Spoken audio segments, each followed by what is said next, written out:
conversation.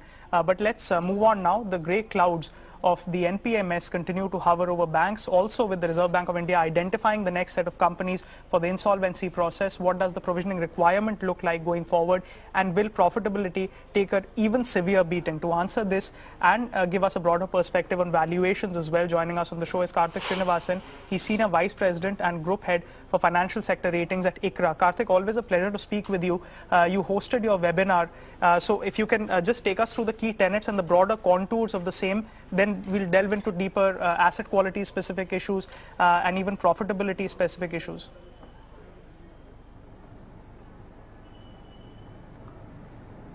Yeah, morning, Pronoy. We had a webinar yesterday on the Q1 performance. The numbers continue to remain weak as far as the banking sector is concerned, largely on the weaker asset quality front, which has led to the profitability numbers continuing to remain low for most of the banks that we've analyzed.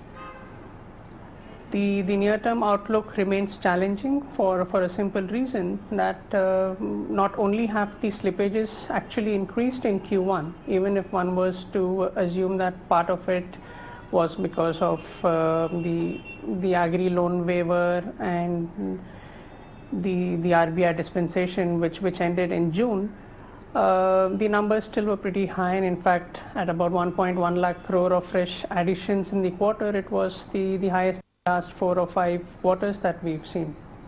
So in addition to the corporate slippages, we are seeing some signs of stress on the agri and the MSME portfolio as well.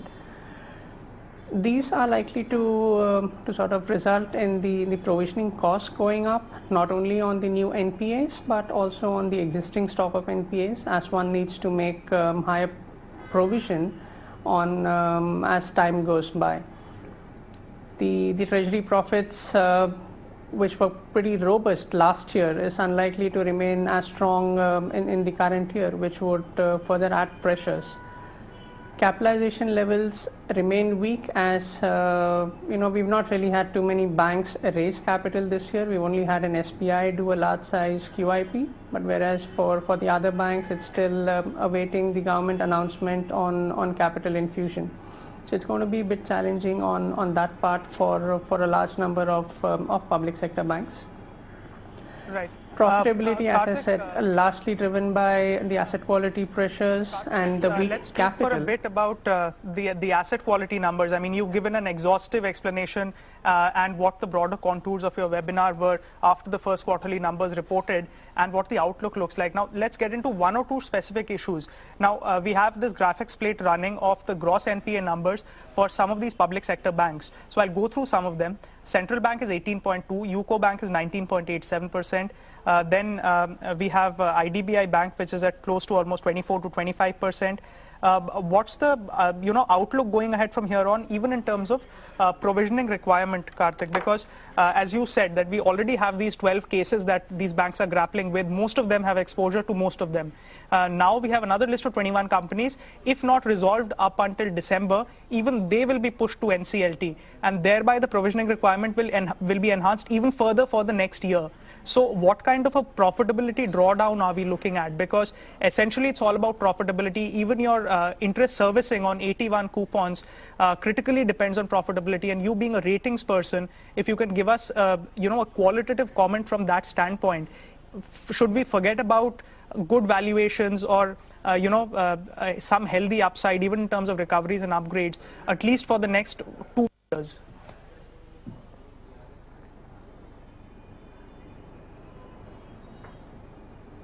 See, as you said, in terms of the asset quality bit, a lot of these banks have already high levels of NPAs, and with RBI asking banks to sort of speedily resolve on few more accounts within the next 5 or 6 months, the provisioning requirements would definitely go up.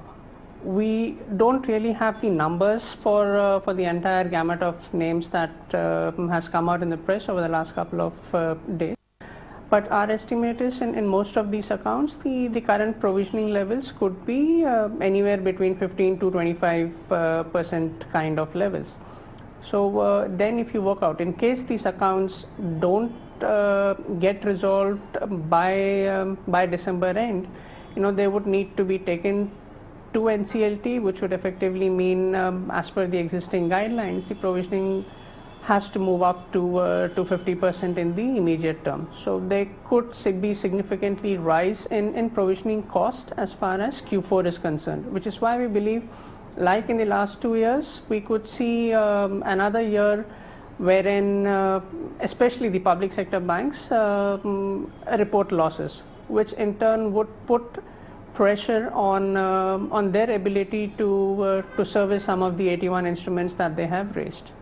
Right. Karthik, now you being from a ratings background, I would like to put this question to you. See, many of these companies or groups that are being referred to the NCLT, they are being lent by a consortium of lenders. So it's not only one SBI or only one UCO bank, but there are probably 8 or 9 banks. So there's a strong overlap as far as this entire list of public sector banks goes. Now, in that, my question to you is that there's this portal on which public sector banks disclose information about the SMA2 update, and they report SMA2 status of many of these entities, and it's a common portal. So, I mean, how difficult is it? Because many of them report differently, because we know SMA1 is, I suppose, monthly reporting, SMA2 is dynamic, and your GNPS is quarterly reporting. So there's a lot of discrepancy between different banks reporting SMA2 status of the same client. Since it is a consortium of lenders, how difficult is it from a rating standpoint to extract this kind of information on, individuals, in individual corporate groups, and thereby realizing the kind of exposure some of these banks have, and then arriving at the ratings performance? Do you think that there's a lot of uncertainty that has been added to the mix?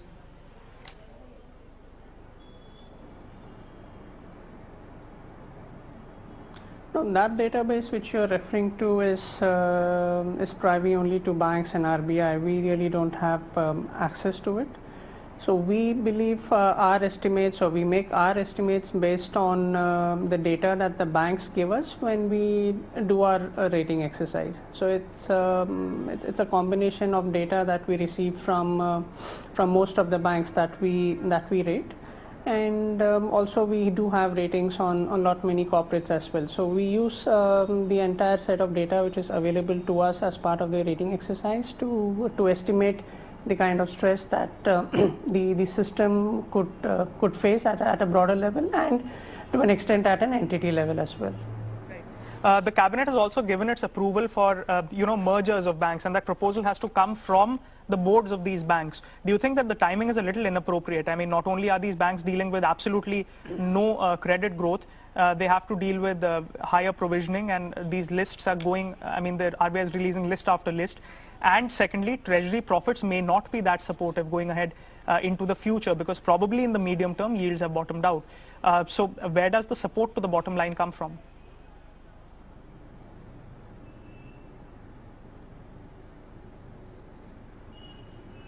No, at this time, support from the bottom line, at least in the near term, really looks difficult unless there is really some strong story as far as recovery is concerned, which in our view looks quite difficult, at least over the next couple of quarters. So that's going to be a bit of challenge.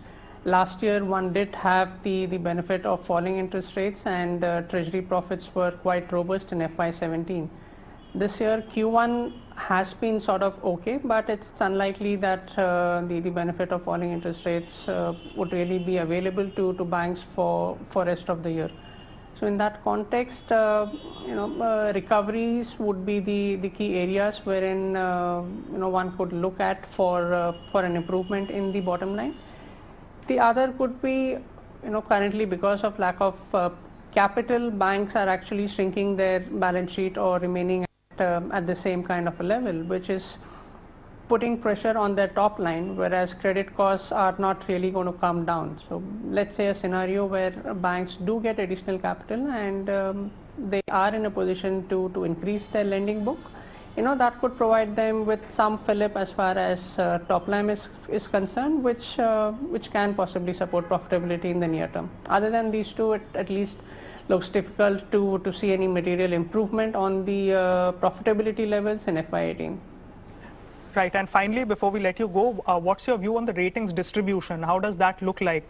Are many of these public sector banks running the near-term or medium-term risk of being downgraded?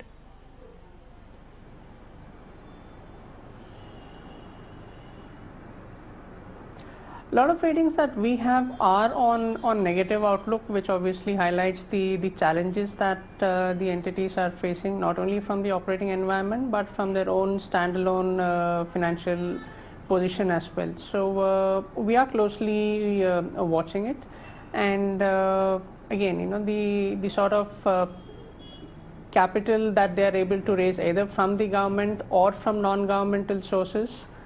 How does the recoveries pan out? I mean, these two would be key important drivers to sort of indicate on how future rating actions would happen. But currently, a lot of ratings are on negative outlooks, which does indicate a downward pressure on them. Fair point, Karthik. We're going to leave it at that, but thank you so much for sparing the time for being with us and taking us through the broader contours and touch points of the webinar that you hosted yesterday, and also giving us a broader outlook on how ratings look like for most of these public sector banks. Thanks for joining in. But that's all the time that we have on this edition of Trending Today. Thank you so much.